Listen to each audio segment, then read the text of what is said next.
Dave Rochelle, the state began overhauling its system with realignment back in 2011 and then through voter-approved Props 47 and 57 in 2014 and 2015. Now, 8 years later, we're finally able to see if it's working.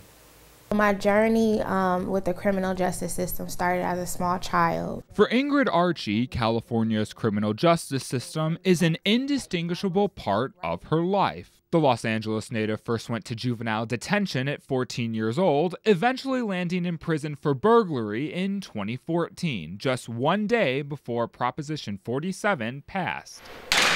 She applied for a shorter sentence and had it approved. So a 3-year sentence that I took turned into me only serving 8 months. And Archie isn't alone. Since California began transforming its criminal justice system nearly a decade ago, thousands of others have also won their freedom. But now crime is up, and critics blame the string of new laws. They point to these statistics from the California Department of Justice and the FBI. From 2014 to 2017, the state saw a 12% increase in its rate of violent crime, which includes rape, robbery, aggravated assault, and murder. During that same time frame, the national rate rose only 3%. Property crimes, too, were 2% higher from 2014 to 2017, with the other 49 states seeing a collective 10% drop over the same period. Are of the type that we file. Jim Simpson of the Kern County District Attorney's Office says the links are undeniable. It really is sort of hard to ignore the fact that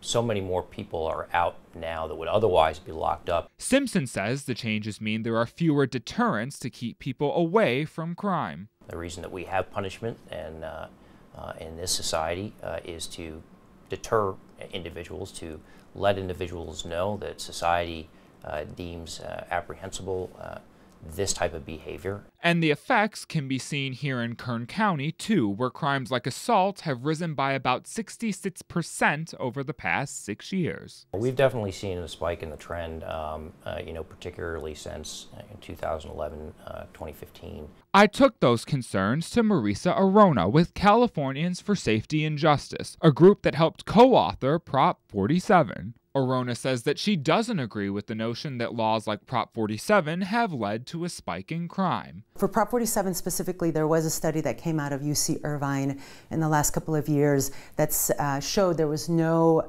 causation between Prop 47 and any spikes in crime. Arona also believes that it's unfair to evaluate trends based on only a few years of data. She points to decades of decreases in California's crime rate going back to the 1960s and argues that recent increases are just a small blip compared to the long-term trend. We really look at crime trends as they're evolving. It's been 4 years, I think, since Prop 47 has passed, and it really takes several years of data. For Arona and many other proponents of reform, the traditional criminal justice system is a broken one that has failed its citizens. She argues that a system that focuses on addressing the underlying causes of crime is really what we should be striving for. My taxpayer dollars need to go into preventing crime before it happens, and really keeping community members out of prison. But do these statistics tell the whole story? According to Magnus Lostrom with the nonpartisan Public Policy Institute of California, research shows a strong connection between the passage of Prop 47 and the rise in property crime. If we look at monthly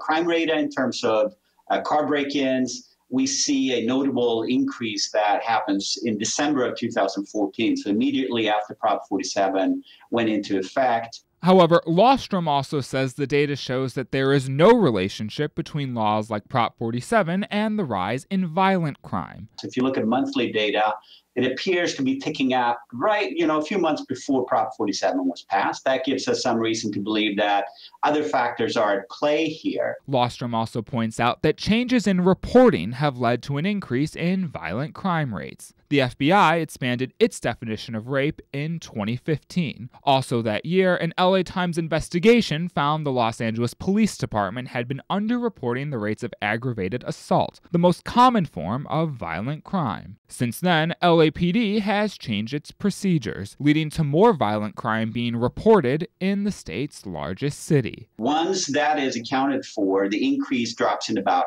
half. But away from the statistic crunching and the back and forth between policymakers, for Ingrid Archie, the reforms have been a chance for her to get her life back on track. I got the second chance that that I needed so that I could live a sustainable life and not have to come back to jail, so that I could be a mother, so that I could be a part of my community, so that I could think about, having a future.